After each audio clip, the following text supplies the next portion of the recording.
Hoje vou falar de um único homem que governou o Brasil por quase 20 anos e mudou completamente a relação entre o Estado e o trabalhador. Esse homem foi Getúlio Vargas, amado por muitos, odiado por outros, mas impossível de ignorar. Durante a República Velha, o Brasil foi dominado pelas elites agrárias de São Paulo e Minas Gerais, na chamada política do café com leite. O poder ficava nas mãos de grandes fazendeiros, por meio do coronelismo, que controlava votos. Como o voto era aberto, havia fraudes e pressões. A economia era baseada no café, fortalecendo ainda mais o domínio dessas oligarquias. Em 1930, teve a eleição de Júlio Prestes, que foi marcada por denúncias de fraude e que gerou forte insatisfação, especialmente em Minas Gerais. Em oposição, formou-se a Aliança Liberal, que lançou Getúlio Vargas como candidato. A situação se agravou com o assassinato de João Pessoa, vice de Vargas, que aumentou a tensão no país.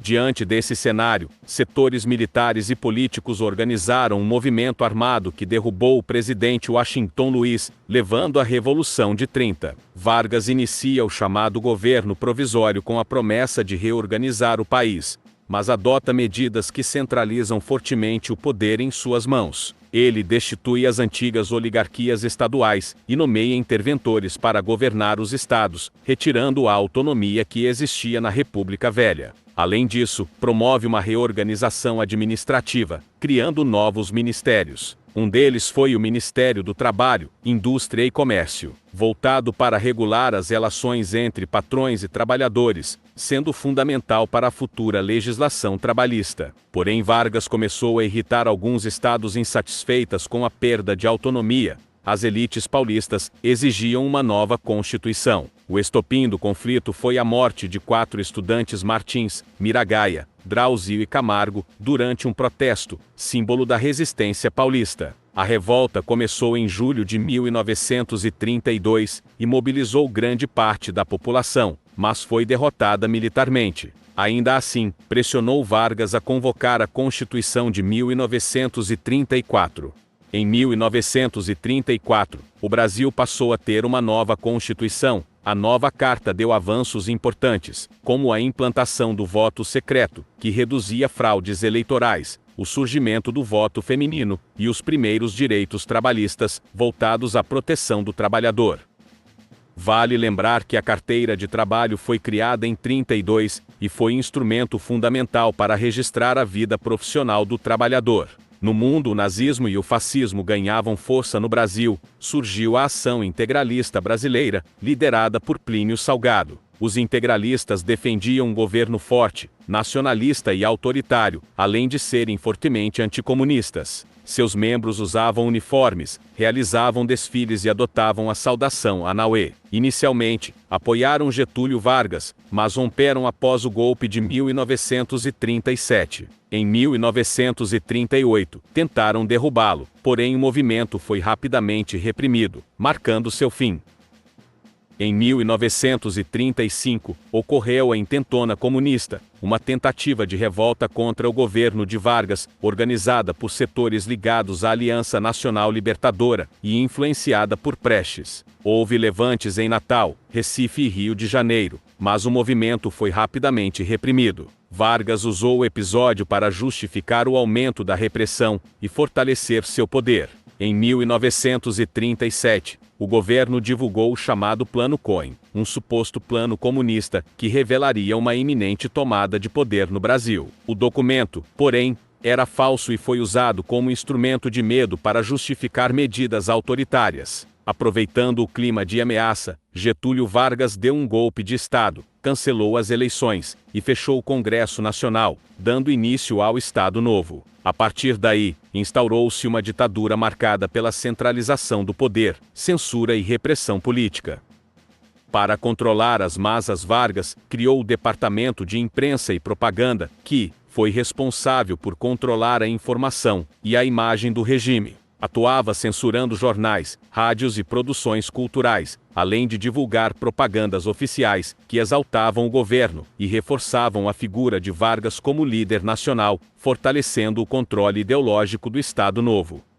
Estado Novo investiu em infraestrutura e criou empresas estratégicas, como a Companhia Siderúrgica Nacional, fortalecendo a indústria de base. Ao mesmo tempo, em 1943, foi criada a Consolidação das Leis do Trabalho, que reuniu e organizou a legislação trabalhista, garantindo direitos como jornada de 8 horas, férias remuneradas e descanso semanal. Na política externa, o Brasil inicialmente adotou uma posição de neutralidade diante da Segunda Guerra. No entanto, a situação mudou quando navios brasileiros passaram a ser atacados por submarinos alemães no litoral, gerando revolta popular. Em 1942, o Brasil declarou guerra ao eixo e se alinhou aos aliados. Posteriormente, enviou tropas da Força Expedicionária Brasileira para lutar na Itália, marcando a participação direta do país no conflito. Enquanto o Brasil participava da Segunda Guerra Mundial ao lado dos aliados, tornava-se contraditório manter uma ditadura no país. Nesse contexto, surgiram novos partidos políticos, como o Partido Trabalhista Brasileiro e União Democrática Nacional, refletindo a reorganização da vida política. Ao mesmo tempo, ganhou força o movimento queremista, com o lema "Queremos Getúlio", defendendo a permanência de Getúlio Vargas no poder, até a convocação de eleições. Getúlio foi deposto por meio de um movimento liderado pelas Forças Armadas. O estopim ocorreu quando Vargas tomou medidas que aumentaram a desconfiança dos militares, como a nomeação de seu irmão, Benjamin Vargas, para um cargo importante na Polícia do Distrito Federal. Temendo que ele tentasse se manter no poder, os militares cercaram o Palácio do Catete e exigiram sua renúncia. Vargas deixou o cargo sem confronto, encerrando o Estado Novo. Após anos afastado do poder, Getúlio Vargas voltou à cena política nas eleições de 1950, agora pelo voto popular, pelo Partido Trabalhista Brasileiro. Com forte apoio do povo, conquistado por seu legado trabalhista, ele venceu as eleições contra Eduardo Gomes e reassumiu a presidência em 51. O segundo governo foi marcado por uma política econômica nacionalista. Vargas buscou reduzir a dependência do capital estrangeiro e ampliar o papel do Estado na economia,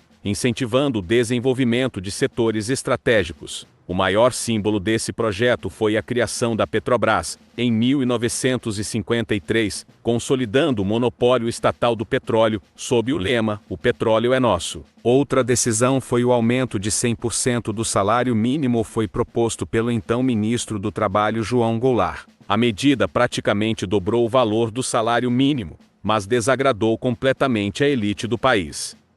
Um dos maiores críticos foi Carlos Lacerda, que sofreu um ataque a tiros na Rua Tonelero, no Rio de Janeiro. Ele sobreviveu, mas o major da Aeronáutica Rubens Vaz, que o acompanhava, foi morto. As investigações ligaram o atentado a membros da guarda pessoal de Vargas, especialmente a Gregório Fortunato, o que gerou enorme escândalo político. O episódio aumentou a pressão da oposição e dos militares pela renúncia de Vargas. Na manhã de 24 de agosto de 1954, no Palácio do Catete, no Rio de Janeiro, ele tirou a própria vida com um tiro no peito. Antes, deixou uma carta-testamento, na qual acusava seus adversários e afirmava: "Saiu da vida para entrar na história". Sua morte causou grande comoção popular, com manifestações em todo o país, e transformou sua imagem em símbolo político duradouro na história do Brasil. Esse é meu resumo sobre Vargas. Espero que tenham gostado, e se inscreva.